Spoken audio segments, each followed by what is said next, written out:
Good morning, guys. How is everybody doing this morning?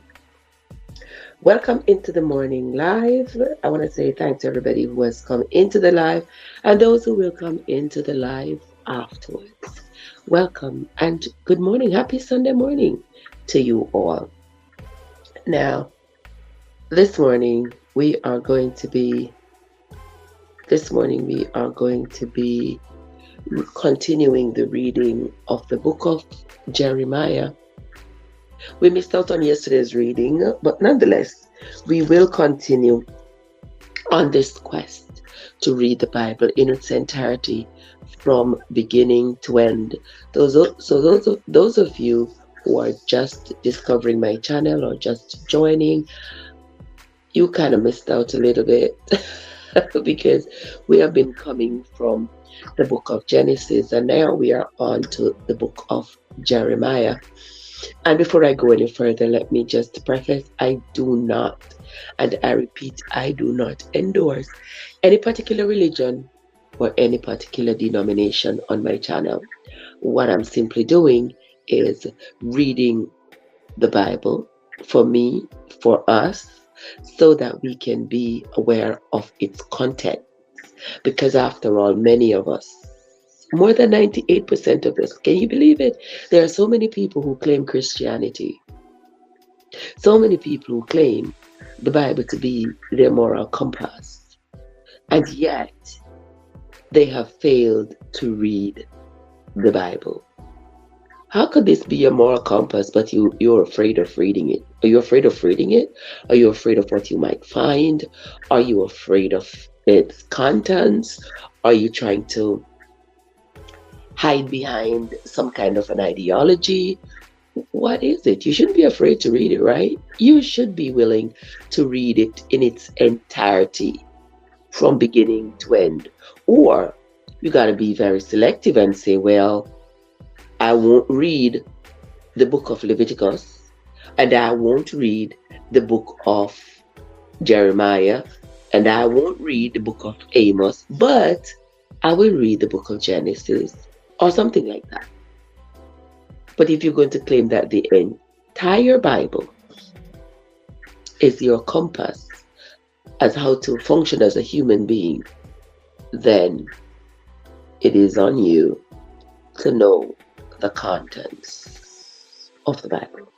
So if you've never read the Bible in its entirety, come with me and let us do this. If you're just joining, you got a long ways to catch up. But we will always be going back and reading and referencing what we have read already. Never mind, I got a little bit of the sniffles. Yes, walking in the Florida rain did give me a little bit of the sniffles. But we will move right along. If you have your book Bible or your Google Bible, come along with me. We are on to the book of Jeremiah, chapters 32 and 33. And just to recap what we read the day before yesterday. So the day before yesterday when we read, we discovered that the prophet Shamaiah, of whom the Bible spoke in First Kings, his name is referenced a few times in earlier chapters. Now, Shamaiah was one of those prophets that the kings would consult whenever they wanted to go to war or they had any big decisions to make. And now,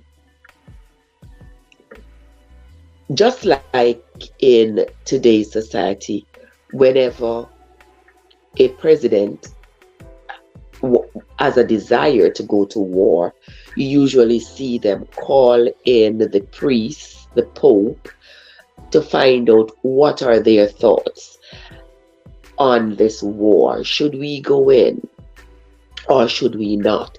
Is it the right time for us to go in? Will the gods be in our favor if we should go in to this war? We've seen that time and time again. There's usually a religious authority that is consulted. And that is not something new, because so it was back in the days. the leaders, the kings, would consult the religious authority to find out if it is okay for them to go into war. So it's no different. But we see where Shamaiah, who was one of the prophets, he was consulted by Rehoboam. Now, for those of you who are just coming and you don't know who Rehoboam is, Rehoboam was Solomon's son, to whom Solomon had bequeathed the throne. So, Rehoboam, after Solomon's passing, Rehoboam faced the challenge of his life because now he was a young man being given the responsibility of ruling over a vast territory in the region. This territory is the territory that his grandfather David had acquired and then subsequently bequeathed to his father Solomon. And so Rehoboam had a lot on his hand. And then here comes Jeroboam, a man who Solomon had exiled into Egypt because he had tried to overthrow Solomon. Now Jeroboam came back to Israel, claiming that the Lord had told him that he was going to give him a kingdom that's going to be greater than David's, greater than the kingdom that Rehoboam has now inherited. And so that saw the first divide in the kingdom. And with that divide, Rehoboam was thrusted into wars that he hadn't planned for. And these wars were to maintain the integrity of Israel.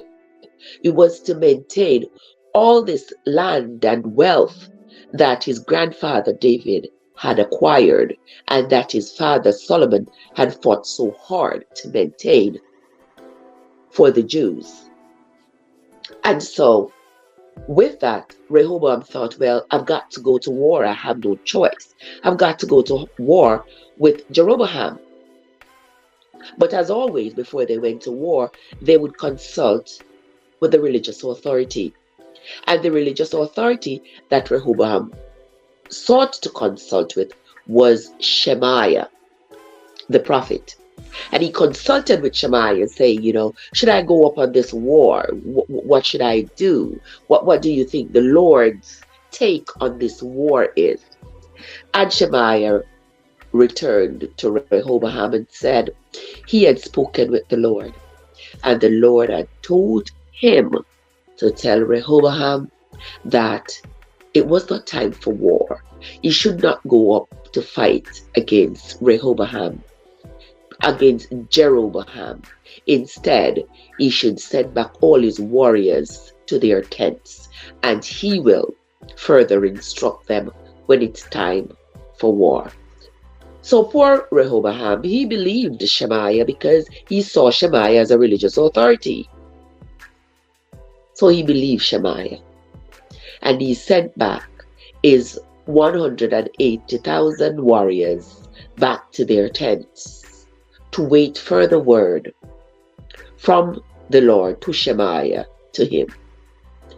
Well, each time he consulted Shamaiah, Shamaiah said that the Lord said he should not go up.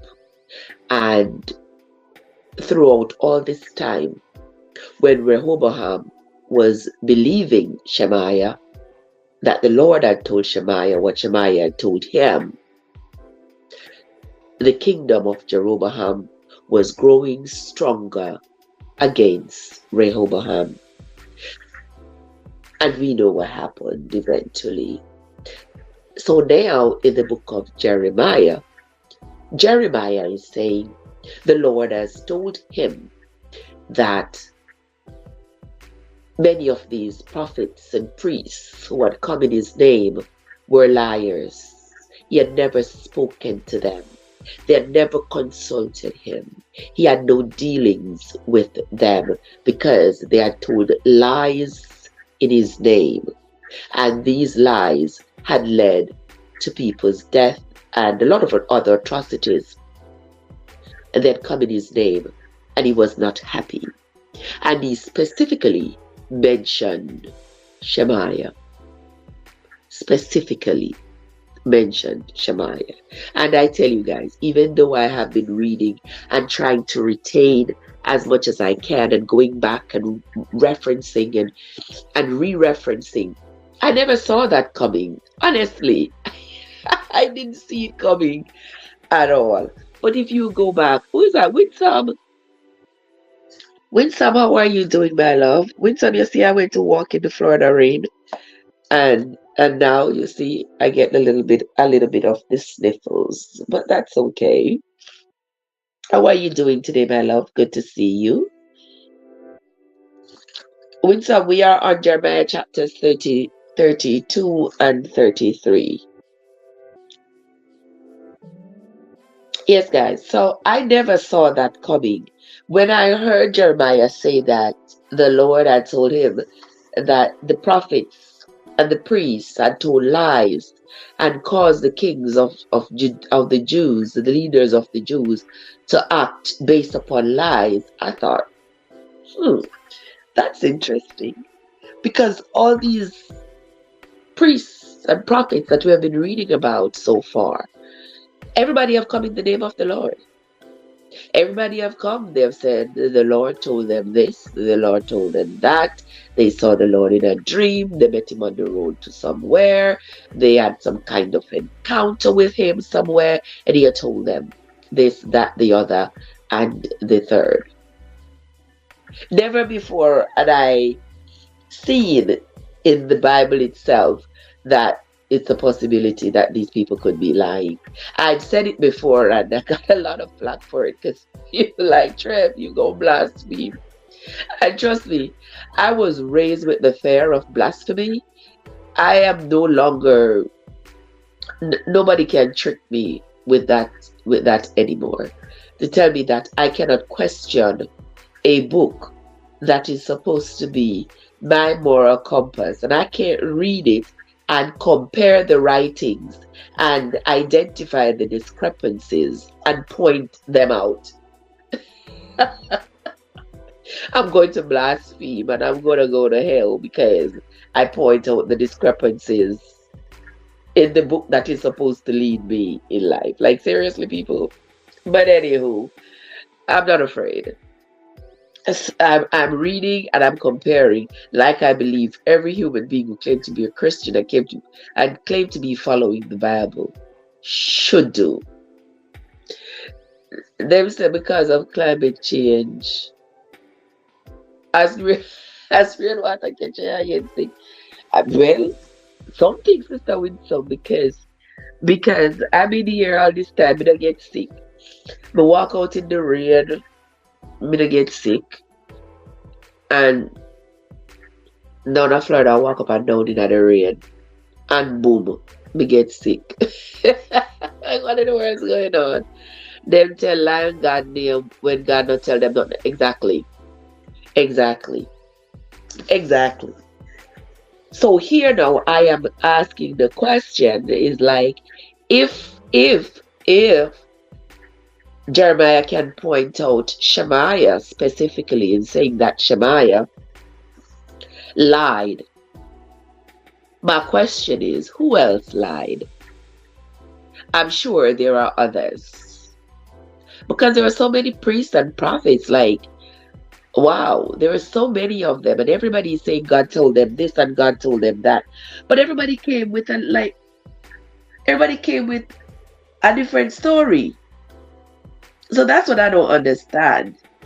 That's what made me first, and my antennas go up. I'm like, wait a minute now. Wait a minute.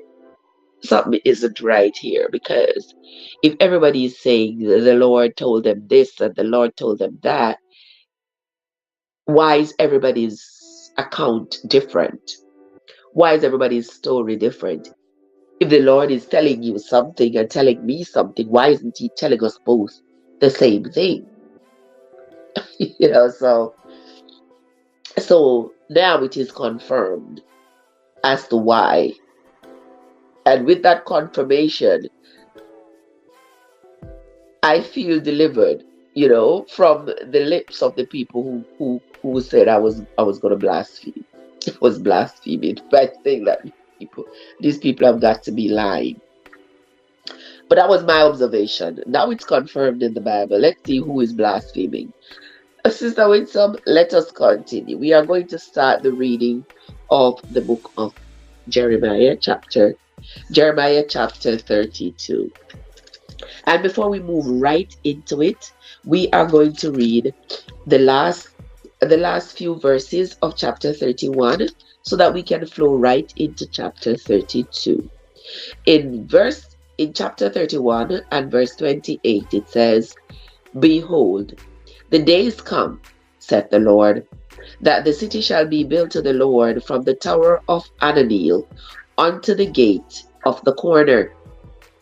And the measuring line shall yet go forth over against it upon the hill Gareb, and shall compass about to Goath, and the whole valley of the dead bodies, and of the ashes, and all the fields, unto the brook of Kidron, unto the corner of the horse gate towards the east, shall be holy unto the Lord. It shall not be plucked up, nor thrown down any more forever."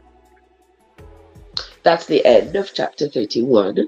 We are going to move right along into Jeremiah chapter 32. So get your book Bible or your Google Bible and come along with me, my friends. Jeremiah chapter 32. The word that came to Jeremiah from the Lord in the 10th year of Zedekiah king of Judah, which was the 18th year of Nebuchadnezzar. For then the king of Babylon's army besieged Jerusalem, and Jeremiah the prophet was shut up in the court of the prison, which was in the king of Judah's house. So here now Jeremiah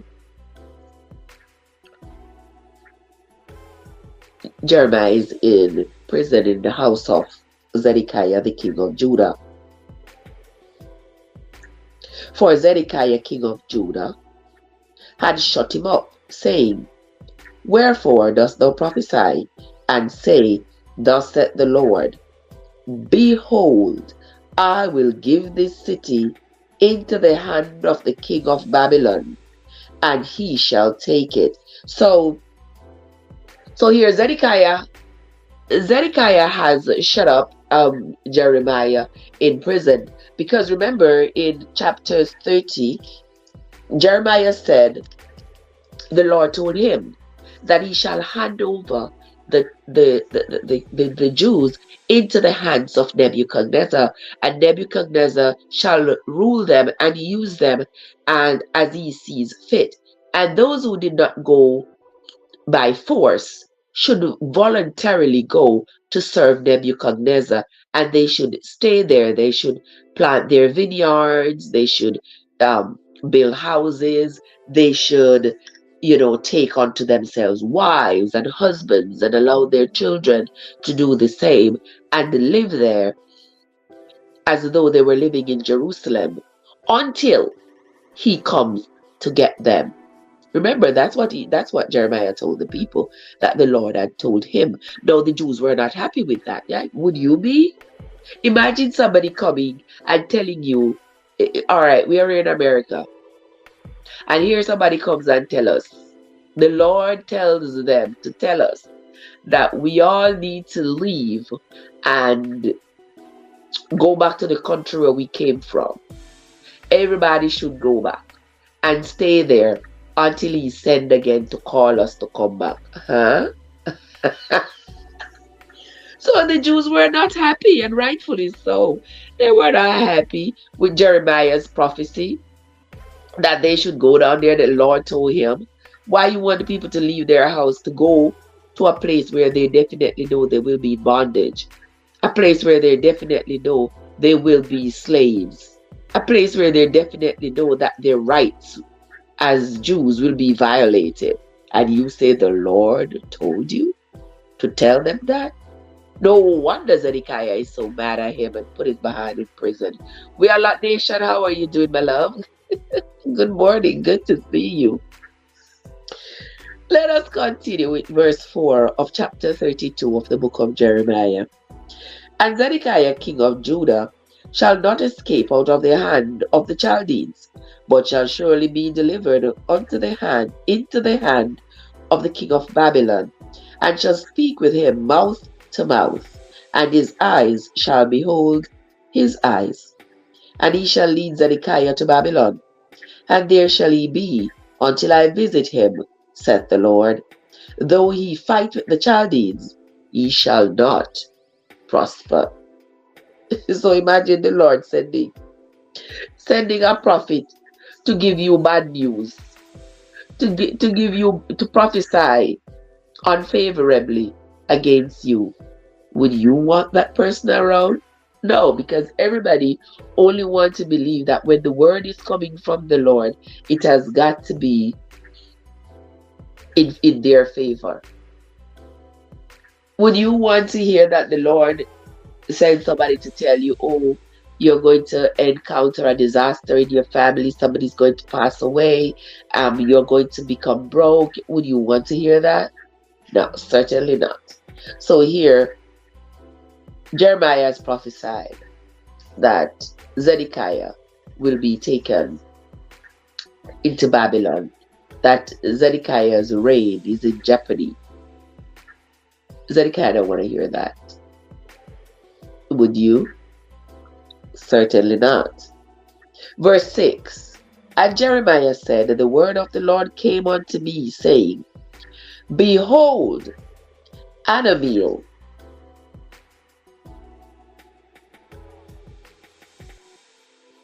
okay, that was Ananiel. I was checking something here, guys, because in verse 31, in chapter 31 and verse 38, it had said something about, Behold, the days come, said the Lord, that the city shall be built to the Lord from the tower of Ananiel unto the gate of the corner.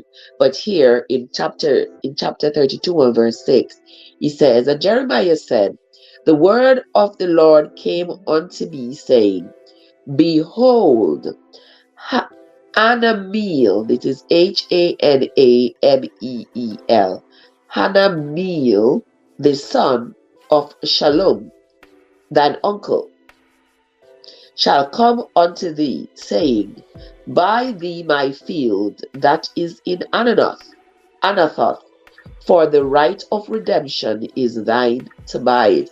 We unlock, what's up? How are you doing, my brother? So good to see you. Oh, why are you not sleeping? How good to see you, my love. So here in verse 7, it says, Jeremiah says, the Lord told him, Behold, Anameel, the son of Shalom, thy uncle. So this Anameel and Jeremiah are cousins.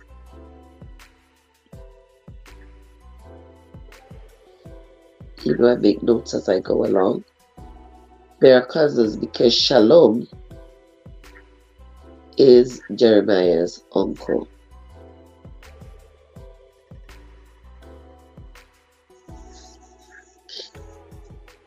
And verse 8 says, So Anameel, my uncle's son, came to me in the court of the prison according to the word of the Lord, and said unto me, Buy my field, I pray thee, my field that is in Anathoth, which is in the country of Benjamin, for the right of inheritance is thine, and the redemption is thine. Buy it for thyself. Then I knew that this was the word of the Lord. Oh, you're at work. Okay, my love, I keep forgetting. Okay. Verse 9 says, And I bought the field of Anameel, my uncle's son, that was in Anathoth, and weighed him the money, even 17 shekels of silver. All right, so Jeremiah has bought this piece of land from his cousin Anameel for 17 shekels of silver. Let's see what he's going to do what he's going to do with it.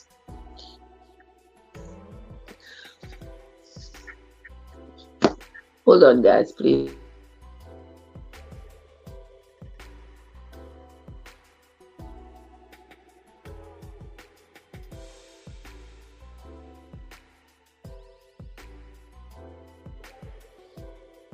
All right, let's continue.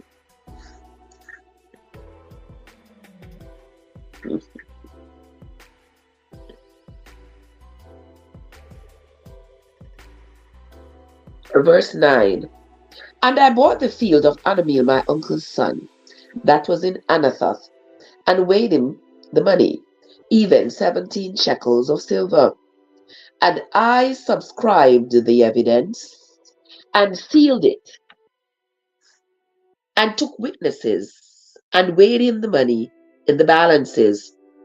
So I took the evidence of the purchase, both that which was sealed according to the law and custom, and that which was open.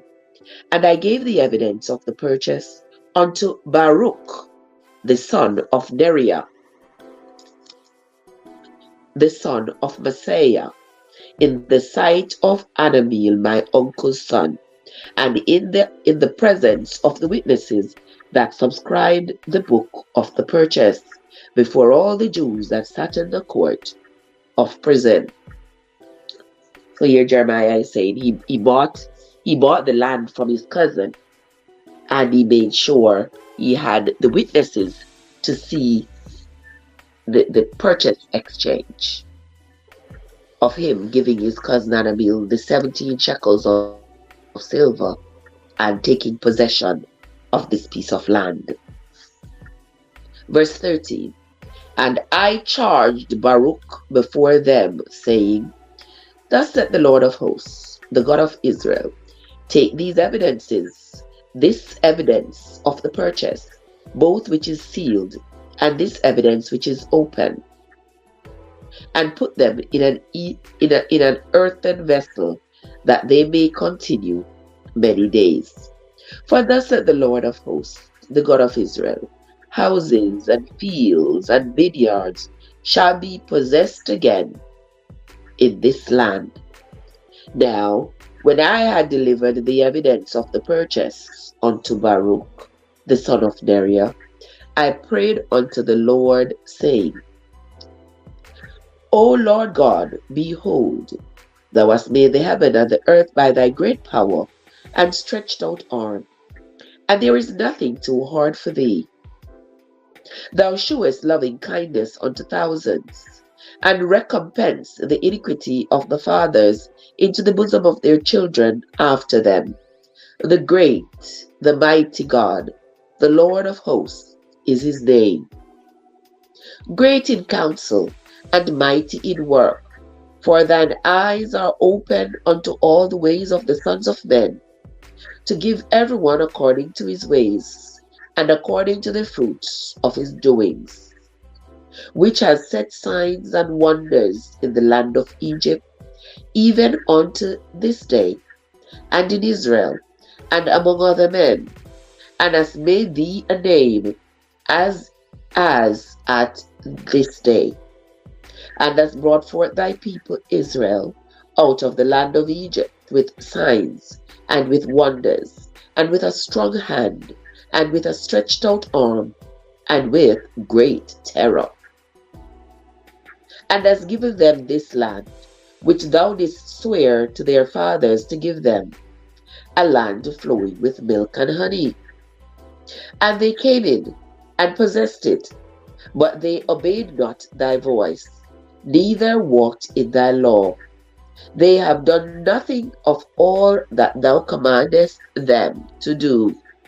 Therefore, thou hast caused all this evil to come upon them. The amazing M&G, sis, what's up? You wake up. About time. How are you doing, my love? M&G, I was gonna ask you all if you all noticed. Did you all notice that since the day before yesterday, I noticed that on YouTube, All the videos start with 118 likes. Did you all notice that? I think YouTube's algorithm is acting foul. Yeah, I saw that every single channel I've been on since the last 2 days, all their likes start at 118. Go and check it out, guys, and tell me if I'm the only one who noticed it. When you hit the like button, you're gonna see 119. Let us continue, guys. Jeremiah chapter 32 and verse 24.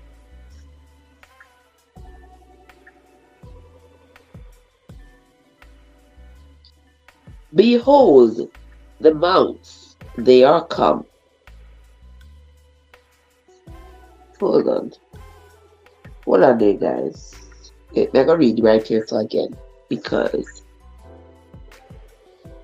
you have to go look. Okay, you take a look and you tell me what you see. Cause me know say my eye them now fool me. Let us continue, guys. Jeremiah chapter 32 and verse 22. And has given them this land which thou didst swear to their fathers to give them, a land flowing with milk and honey. And they came in and possessed it, but they obeyed not thy voice, neither walked in thy law. They have done nothing of all that thou commandest them to do. Therefore thou hast caused all this evil to come upon them. Behold, the mounts, they are come unto the city to take it, and the city is given into the hand of the Chaldeans that fight against it, because of the sword, and of the famine, and of the pestilence. And what thou hast spoken is come to pass, and behold, thou seest it. Now, guys, remember that Jeremiah told the people that the Lord told him that he was going to deliver the Jews into the hands of the Chaldeans, the Babylonians, one way or the other. He said they were going to be delivered by the sword, by famine, by pestilence. And if those did not work, well, those would work. But after that, those who were left, that means those who did not die by the sword and those who did not die by the pestilence or the famine, he wanted them to go down to Babylon voluntarily. Now here in verse 24, they're saying that it has all come to pass what Jeremiah has said. Behold, the mounts, they are come into the city to take it, and the city is given into the hand of the Chaldeans that fight against it. So here, the Chaldeans who are fighting against the Jews have now seized this portion of their land because of the sword and of the famine and of the pestilence, and what thou hast spoken is come to pass, and behold, thou seest it. Yeah, it's saying Jeremiah has lived to see his prophecy come to pass.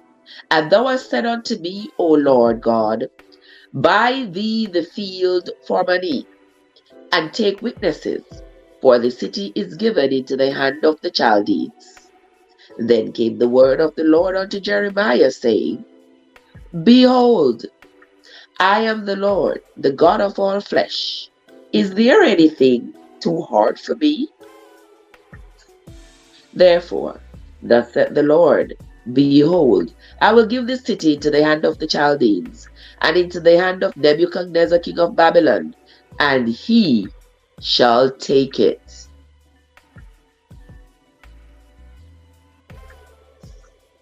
And the Chaldeans that fight against this city shall come and set fire on this city, and burn it with the houses, upon whose roofs they shall they have offered incense unto Baal and poured out drink offerings unto other gods to provoke me to anger.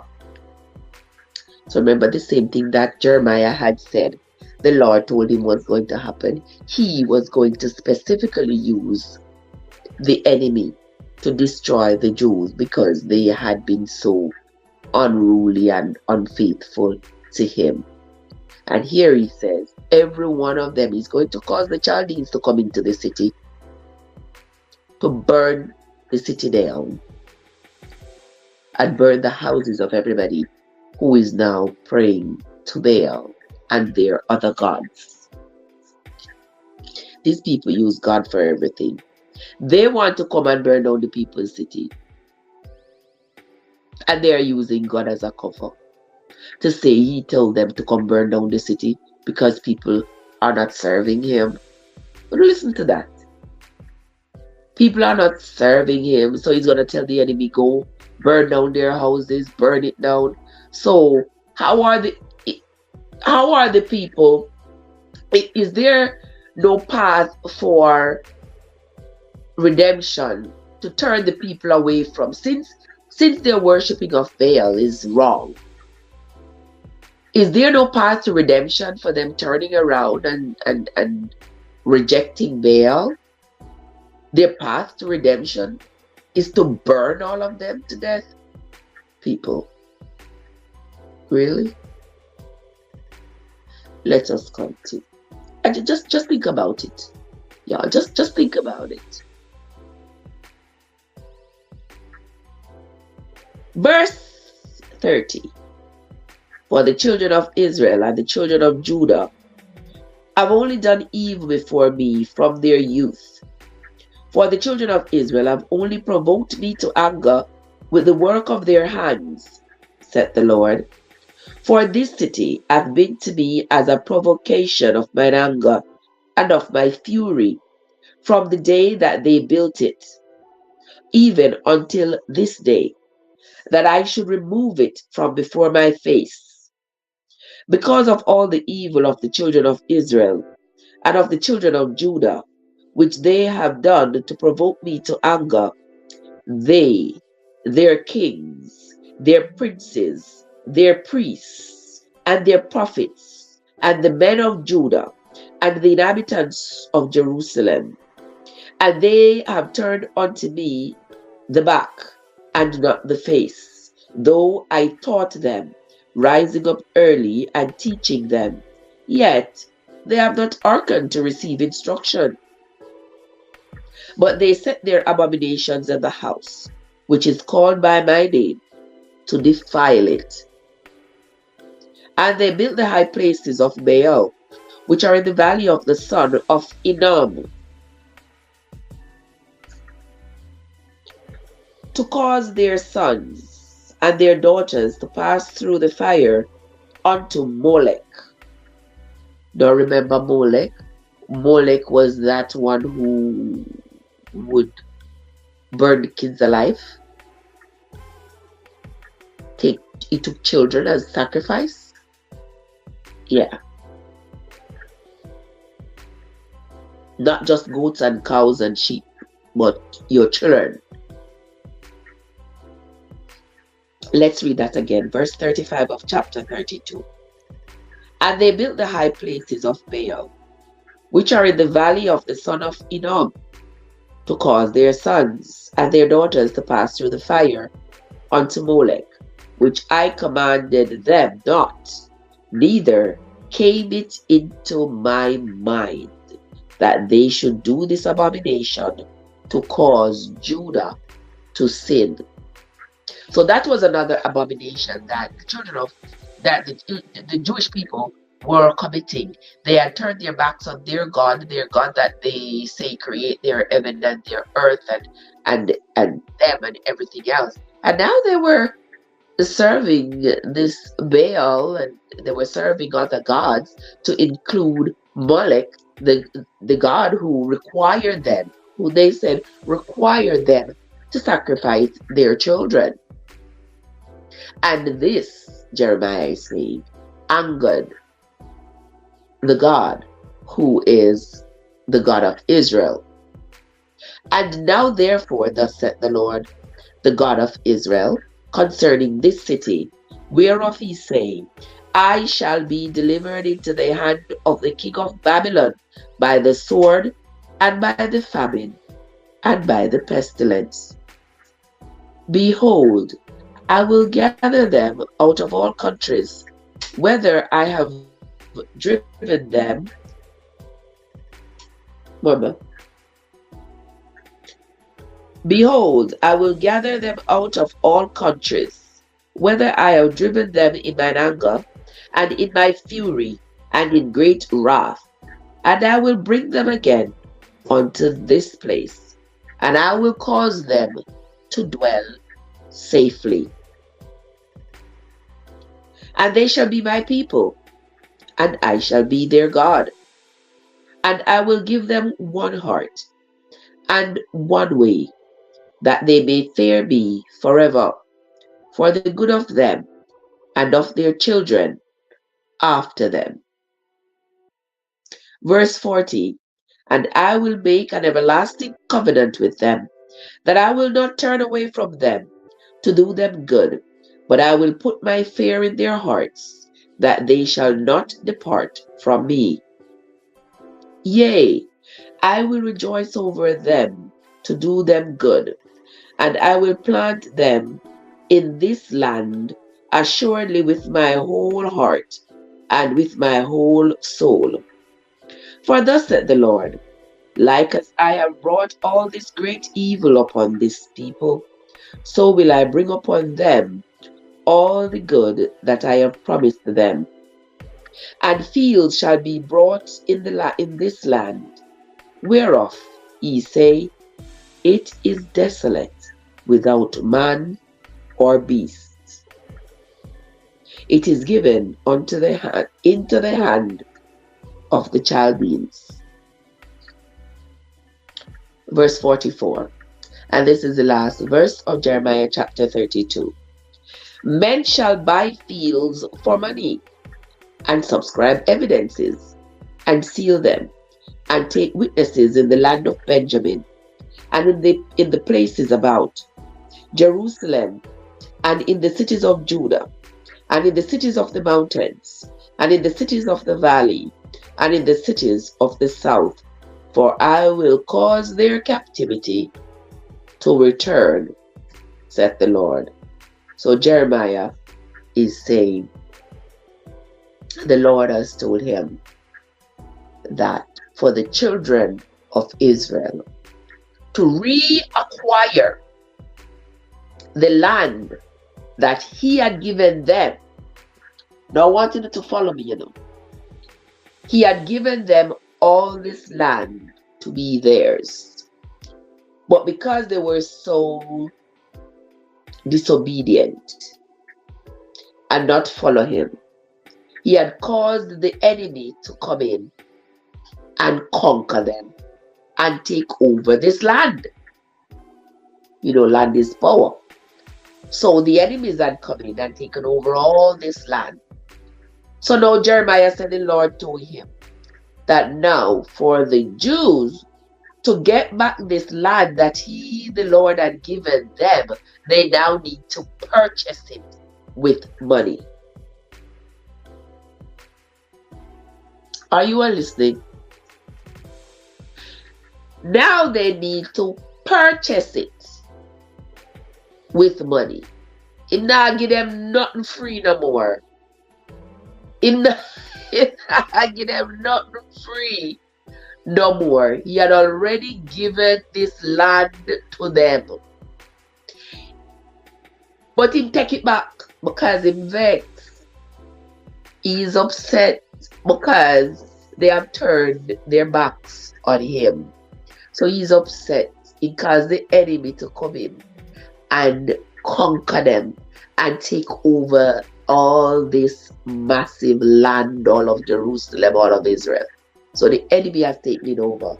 And now Jeremiah is saying, the Lord say, if the Jews want back the land that he had given them, they now have to purchase it from the people, the occupiers, the people who had come and conquered them and taken the land.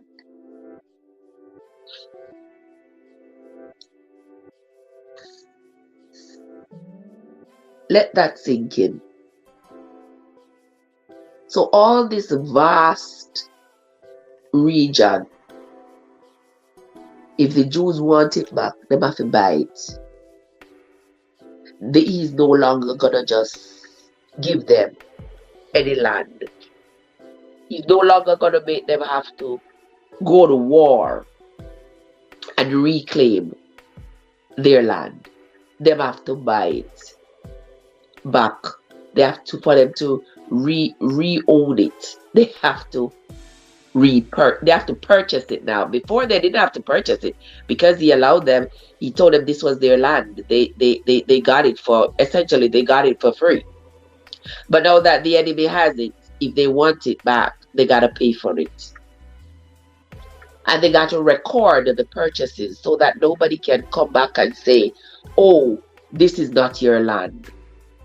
You have your papers. They said, put the paper, get witnesses as evidence to say, yes, you did give this person $2 for this square of land. And put that $2 in, not $2, but put the document in an earthen vessel where it will stay forever as proof of your purchase of the land, so nobody can come throw you off. This makes me wonder. This makes me wonder, guys.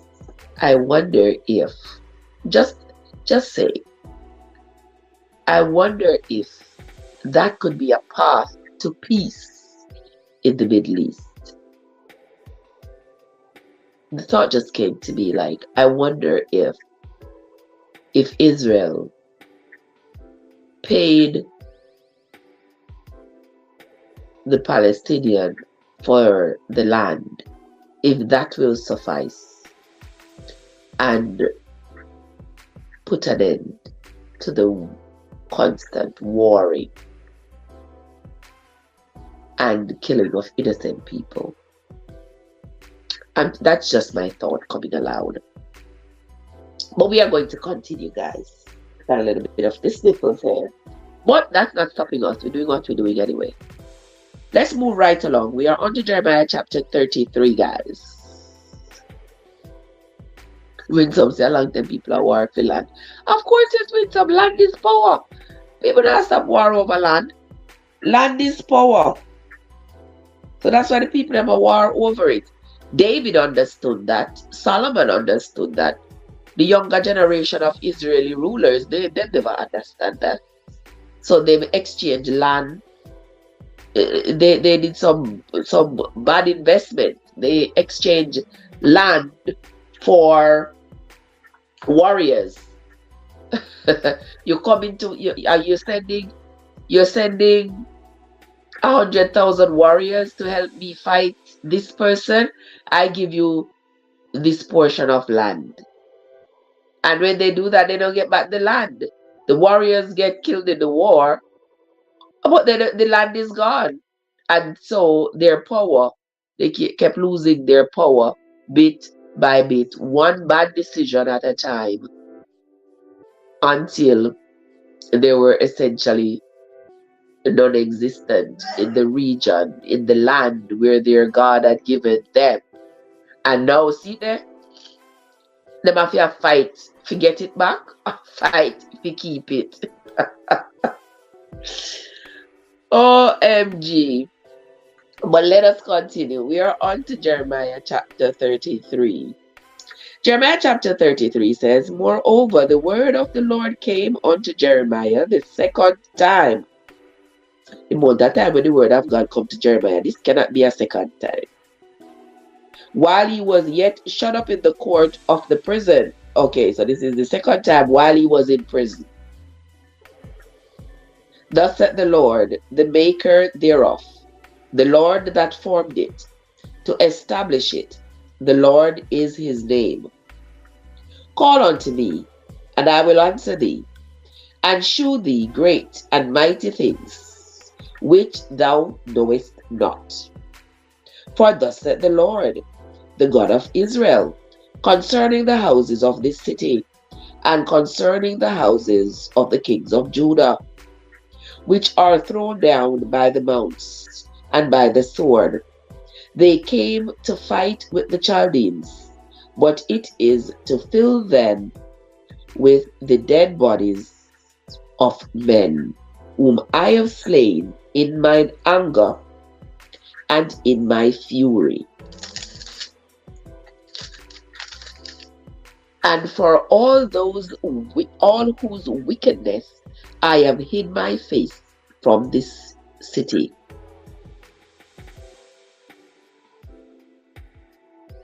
Behold, I will bring it health and cure, and I will cure them, and will reveal unto them the abundance of peace and truth. And I will cause the captivity of Judah and the captivity of Israel to return, and will build them as at the first. And I will cleanse them from all their iniquity, whereby they have sinned against me. And I will pardon all their iniquities, whereby they have sinned, and whereby they have transgressed against me.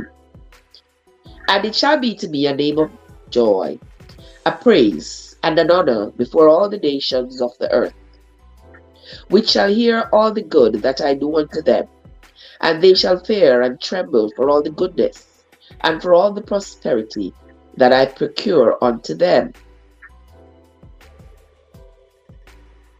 Thus saith the Lord, again there shall be heard in this place, which he say shall be desolate without man and without beast, even in the cities of Judah, and in the streets of Jerusalem, that are desolate, without man, and without inhabitant, and without beast.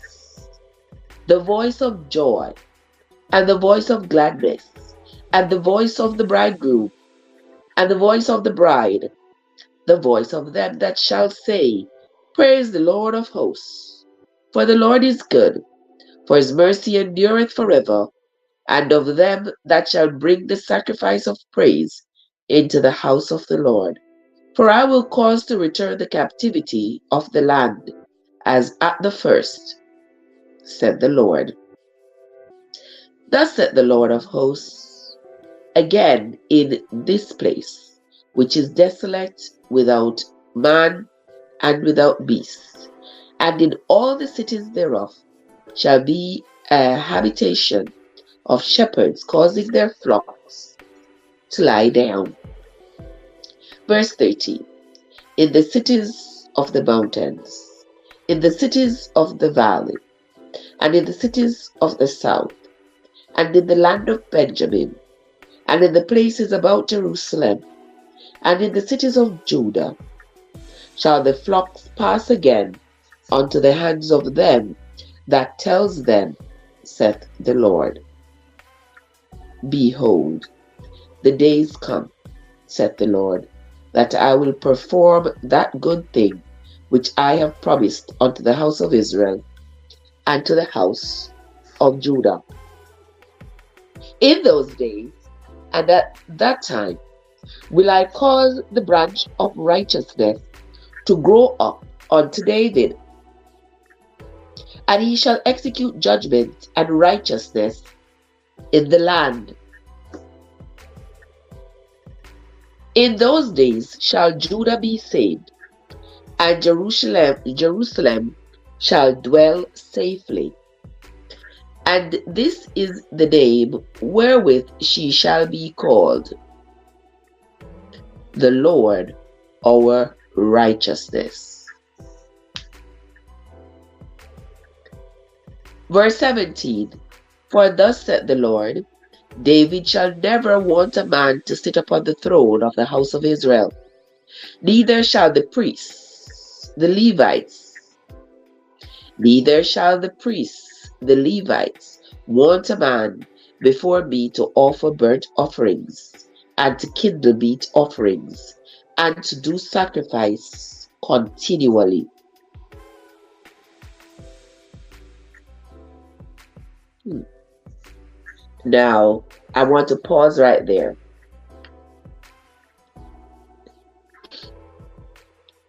Let's read verse 18 again.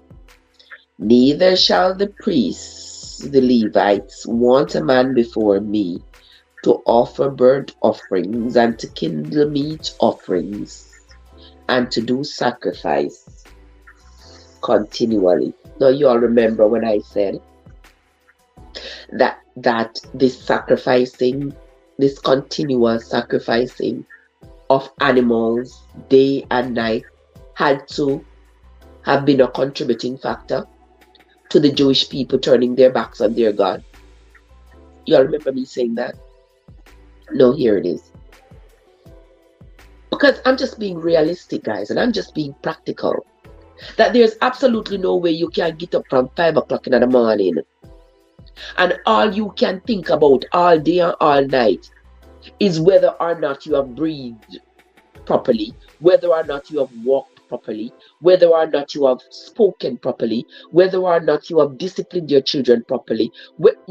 All you can think about is the sacrifice that you're going to have to make if you have not done any of those things I said properly, according to the law of Moses. Wouldn't you be worn down? Anybody would be worn down. So here in Jeremiah 33 and verse 18, neither shall the priests, the Levites, want a man before me to offer burnt offerings and to kindle meat offerings and to do sacrifice continually. That's Jeremiah chapter 33 and verse 18.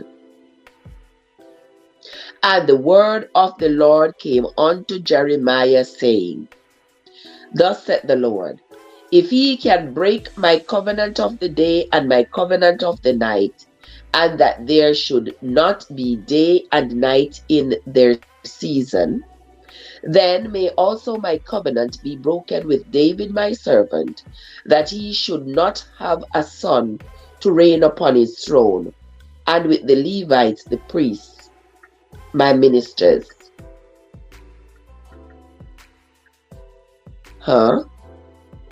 Then say also my covenant be broken with David my servant, that he should not have a son to reign upon his throne, and with the Levites, the priests, my ministers.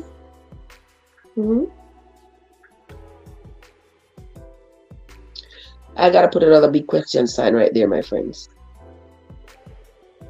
We're gonna find the answer to that in a little while.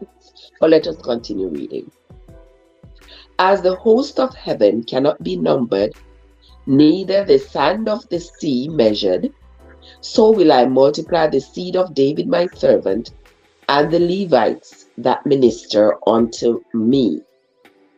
Moreover, the word of the Lord came to Jeremiah, saying, how Jeremiah said the Lord tell him this?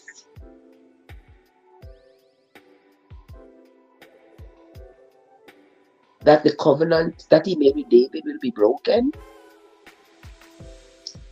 That David shall not have a son that reign upon his throne? And you know, when they say son in the Bible, it doesn't mean an immediate son. It could be a grandson, great-grandson, great-great-great-grandson. Let us continue. Moreover, the word of the Lord came to Jeremiah, saying, consider thou not what this people have spoken. All right. Hold on there 1 second, guys.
All right, I'm back.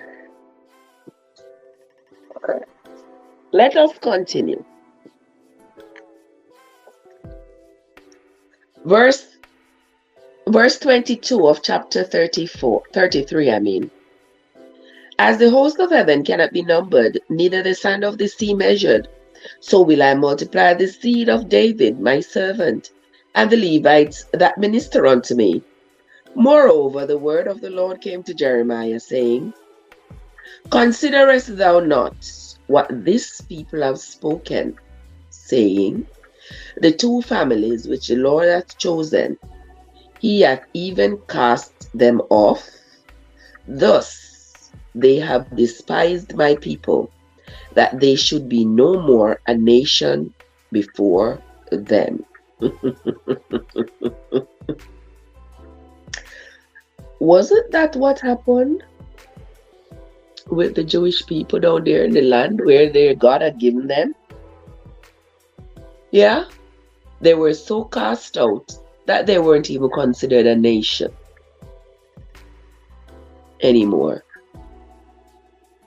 That was, of course, before the reestablishment of Israel in 1948. Let us continue. Verse 25. Thus saith the Lord, if my covenant be not with day and night, and if I have not appointed the ordinances of heaven and earth. Verse 26. This is the last verse of chapter 33. Then will I cast away the seed of Jacob and David my servant, so that I will not take any of his seed to be rulers over the seed of Abraham, Isaac, and Jacob, for I will cause their captivity to return and have mercy on them.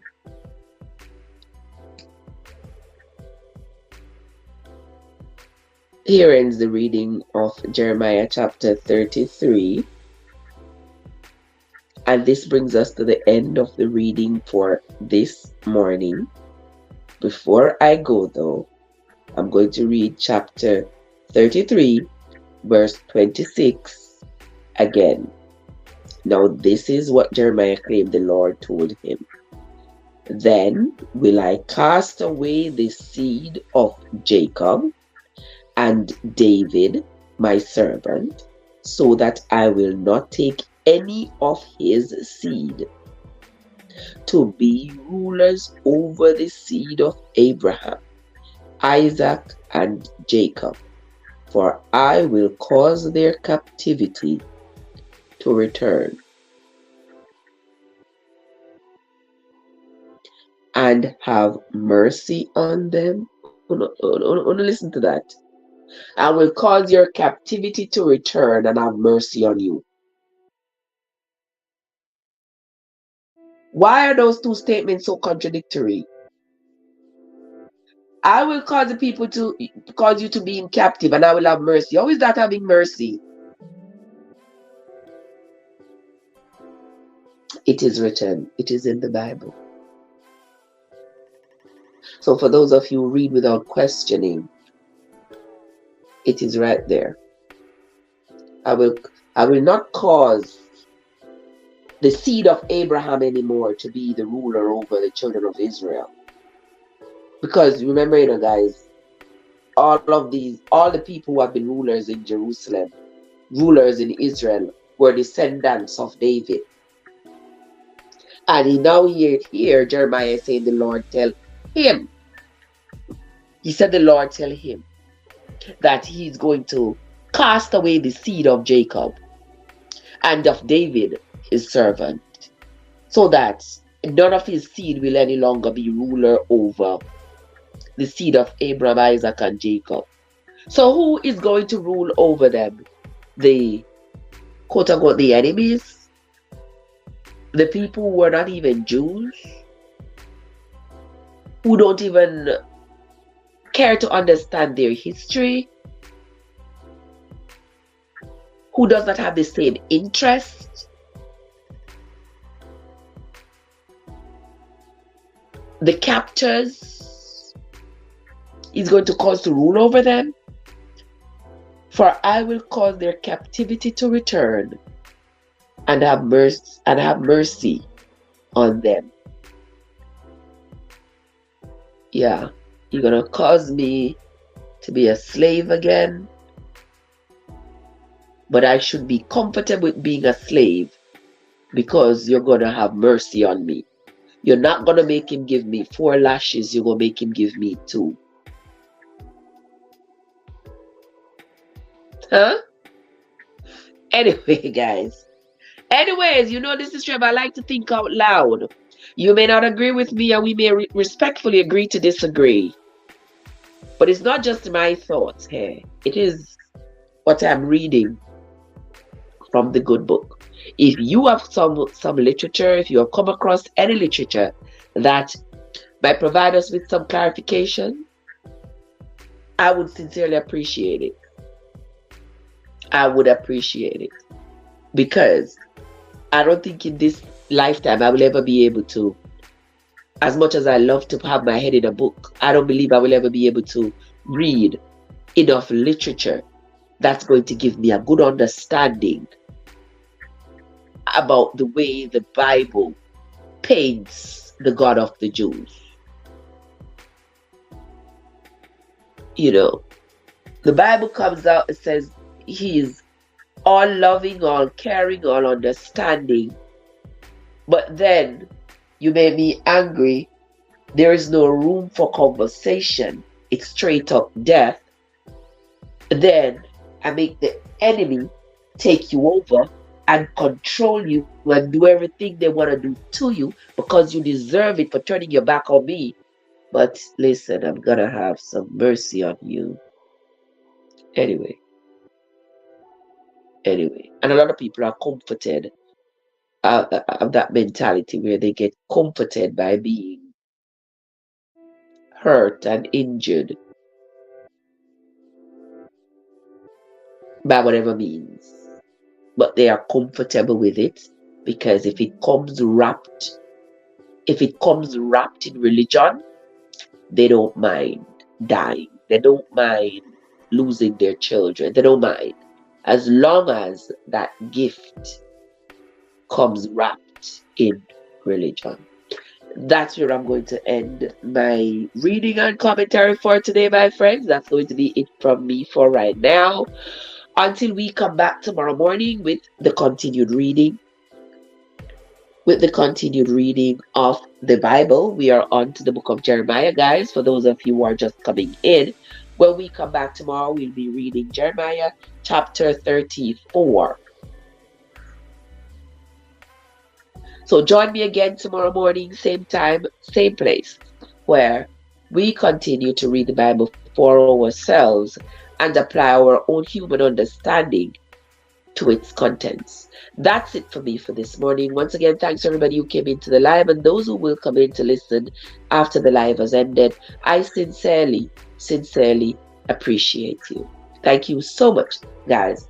Until next time, this is Trev from Trevessence, where your journey matters. Have yourselves a great day, everybody.